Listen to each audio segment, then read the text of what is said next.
Damai sejahtera Allah yang melampaui segala akal, kiranya mengawal hati saudara-saudara sekalian di dalam Kristus Yesus Tuhan kita. Amin. Selamat hari Minggu saudaraku, bagaimana kabar? Saya yakin kita semuanya dalam keadaan sehat dan sukacita. Dan hari ini di Minggu Okuli ini, Tuhan akan menyapa kita dengan firman-Nya yang tertulis dari kitab Mazmur pasal 95 ayat yang pertama hingga ayat yang ke-11. Saya bacakan untuk kita, mari kita simak dengan baik. Marilah kita bersorak-sorai untuk Tuhan, bersorak-sorak bagi gunung batu keselamatan kita. Biarlah kita menghadap wajah-Nya dengan nyanyian syukur, bersorak-sorak baginya dengan nyanyian mazmur. Sebab Tuhan adalah Allah yang besar dan Raja yang besar mengatasi segala Allah. Bagian-bagian bumi yang paling dalam ada di tangan-Nya. Puncak gunung-gunung pun kepunyaannya. Kepunyaannya laut, Dialah yang menjadikannya, dan darat, tangan-Nya lah yang membentuknya. Masuklah, marilah kita sujud menyembah, berlutut di hadapan Tuhan yang menjadikan kita. Sebab Dialah Allah kita, dan kitalah umat gembalaannya dan kawanan domba tuntunan tangannya. Pada hari ini, sekiranya kamu mendengar suaranya. Janganlah keraskan hatimu seperti di Meribah, seperti pada hari di masa di padang gurun. Pada waktu nenek moyangmu mencobai aku, menguji aku, padahal mereka melihat perbuatanku. 40 tahun aku jemu kepada angkatan itu. Maka kataku, mereka suatu bangsa yang sesat hati, dan mereka itu tidak mengenal jalanku. Sebab itu aku bersumpah dalam murkaku, mereka takkan masuk ke tempat perhentianku. Demikian firman Tuhan. Saudara-saudaraku yang dikasihi Tuhan Yesus Kristus, Charles Spurgeon, pengkhotbah terkenal itu mengatakan bahwa Mazmur 95 ini adalah lonceng dari Tuhan yang memanggil semua orang untuk beribadah, memuji-muji Tuhan dalam sukacita dan dalam sorak-sorai yang besar. Dan kita tahu pujian itu datang dari sebuah kekaguman. Penggubah lagu Otao Toba itu menggugah lagu tersebut karena keindahan, kekagumannya akan keindahan Danau Toba kita itu. Kita tidak mungkin dapat memuji seseorang bila kita tidak mengaguminya. Pujian sejati itu keluar dari sebuah kekaguman. Demikianlah dengan pemazmur dalam nats ini. Dia memuji dan bersorak-sorai bagi Tuhan karena dia sangat mengagumi Tuhan. Lalu pertanyaannya, apa yang dia kagumi? Saudaraku, sedikitnya ada 3 hal yang dikagumi pemazmur dalam mazmur ini. Yang pertama, pemazmur mengagumi Allah karena dia tahu pasti bahwa Allah baginya adalah gunung batu keselamatan, tempat perlindungan yang kokoh, yang membuat dia bisa terhindar dari serangan musuh. Itu berarti saudaraku bahwa Allah kita adalah Allah yang selalu menjaga, yang selalu membela, selalu menyelamatkan umatnya. Lihat apa yang dilakukan Allah kepada bangsa Israel. Allah melepaskan mereka dari perbudakan Mesir.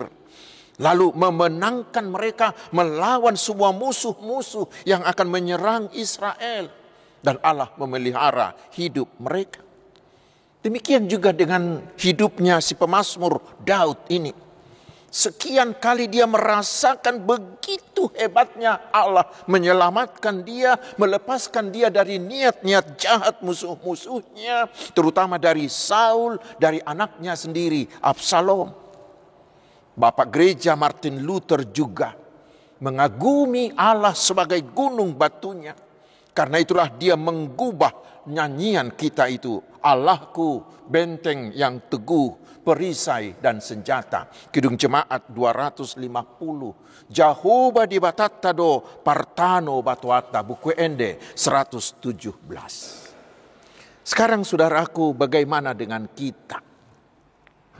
Pasti kita masing-masing pernah mengalami keadaan yang sangat kritis atau keadaan yang sangat tersesak. Mungkin kita kehabisan uang, atau sakit keras, atau kita difitnah, atau kita menghadapi masalah-masalah yang sangat pelik. Baik persoalan kerja, persoalan rumah tangga, persoalan dengan istri, persoalan dengan anak-anak. Atau mungkin kita pernah dalam situasi di mana kita benar-benar helpless, tidak ada yang dapat melepaskan dan membantu kita. Lalu di sana kita berdoa, bukan? Di sana kita berserah kepada Tuhan. Lalu tiba-tiba saja ada jalan keluar. Kita selamat dari kondisi yang gawat itu. Pasti kita semuanya pernah mengalaminya. Tetapi yang persoalan adalah sesudah itu. Apakah kita mengagumi perbuatan Allah yang menyelamatkan itu?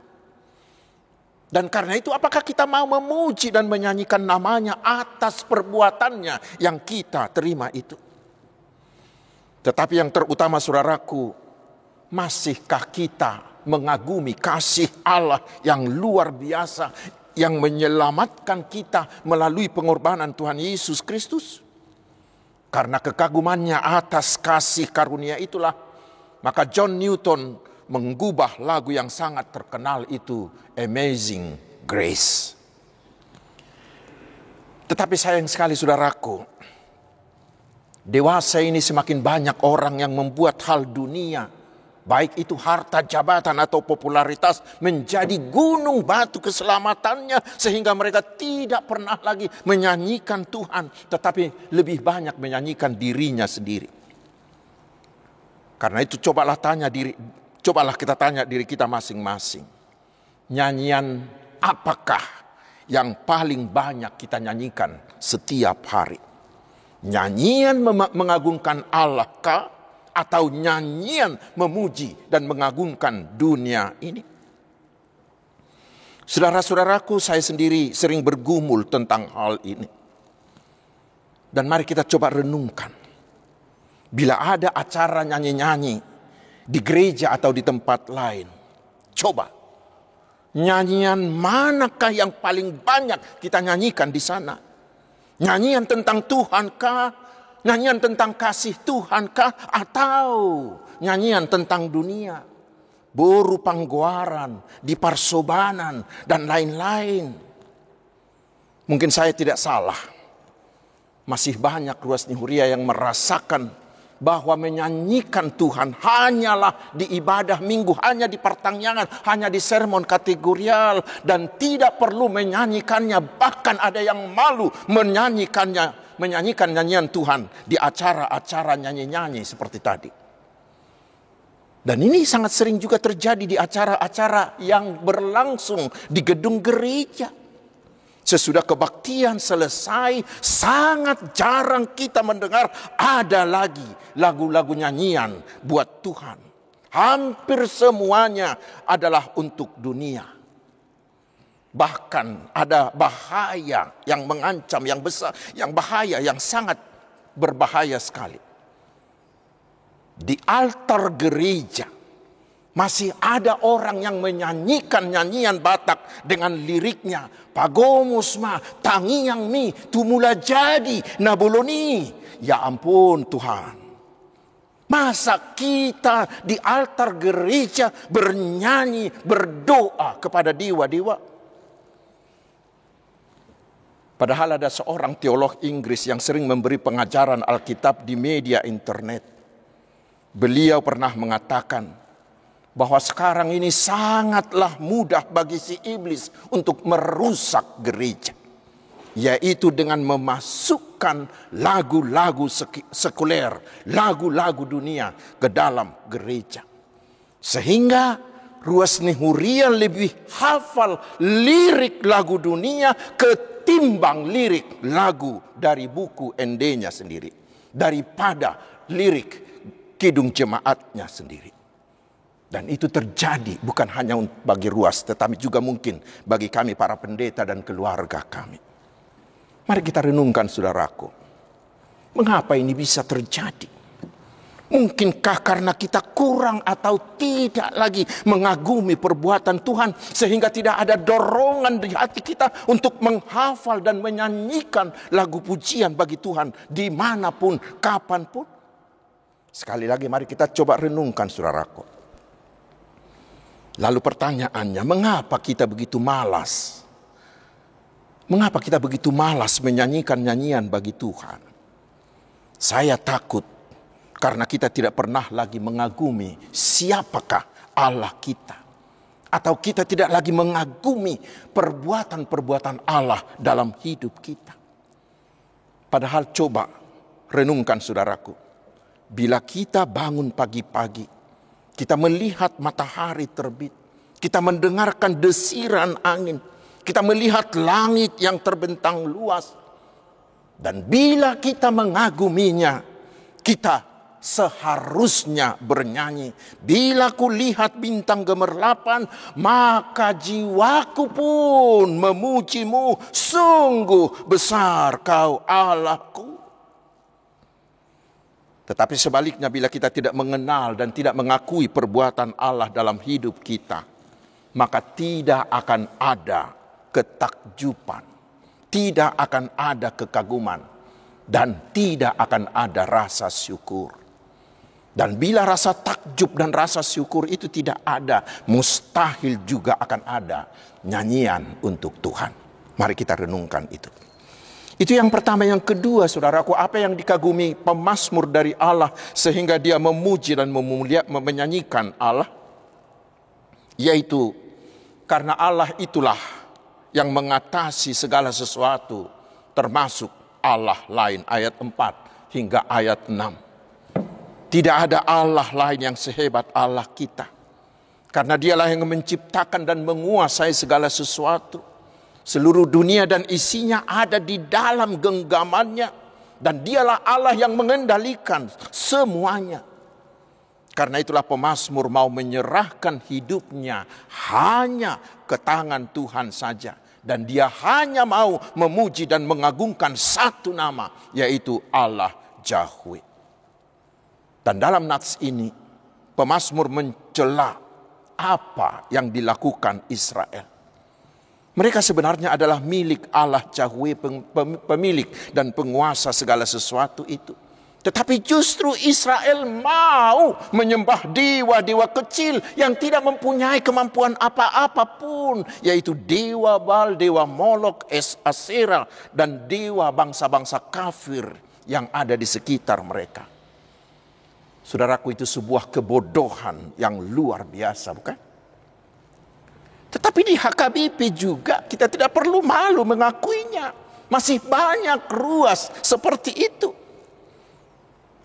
Kita punya Allah, kita punya Tuhan Yesus yang mampu melakukan segala sesuatu.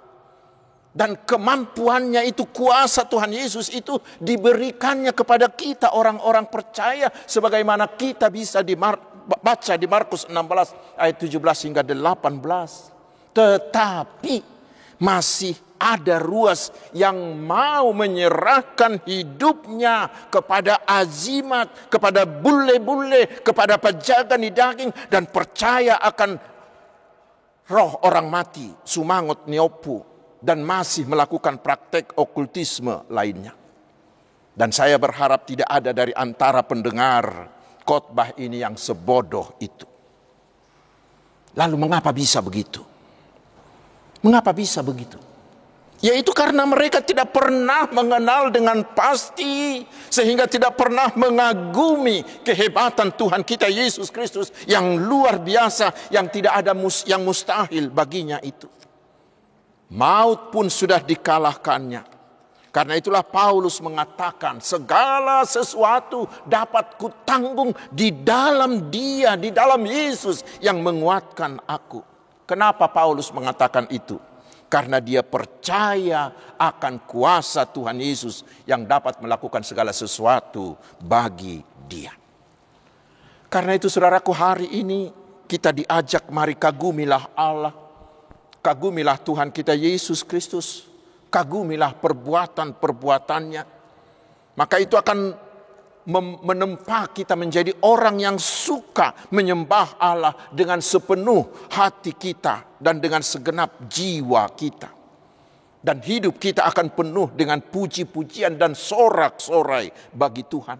Kita akan mau menyanyikan Tuhan kapanpun, dimanapun. Dan itu akan mendorong kita menjadi rajin beribadah kepada Tuhan. Baik di gereja, di kantor, di tempat kerja. Terutama rajin beribadah kepada Tuhan di rumah kita masing-masing. Karena itu saudaraku, sekali lagi, kagumilah perbuatan Allah, terutama di dalam Tuhan Yesus Kristus.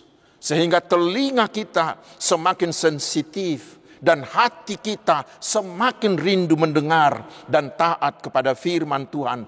Dan hati kita akan berkobar-kobar untuk selalu menyanyikan Tuhan kapanpun, dimanapun, dan di situasi apapun.